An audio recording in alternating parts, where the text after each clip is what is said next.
To add Siri to your SkyHome app, press the menu tab in the top left corner of your home screen. A menu should appear with a few options to choose from. Select Shortcuts. Choose the Siri icon located at the top right-hand corner. Click Add to Siri for each shortcut you want to add the Siri voice assistant to. Once you click Add to Siri, record a phrase.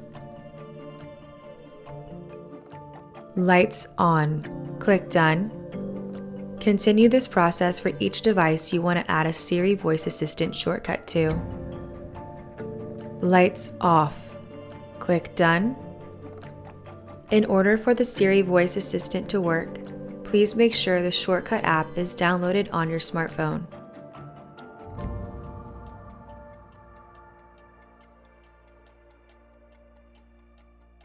Hey Siri, lights on. You now have the ability to use Siri's voice commands from your shortcuts on your SkyHome app.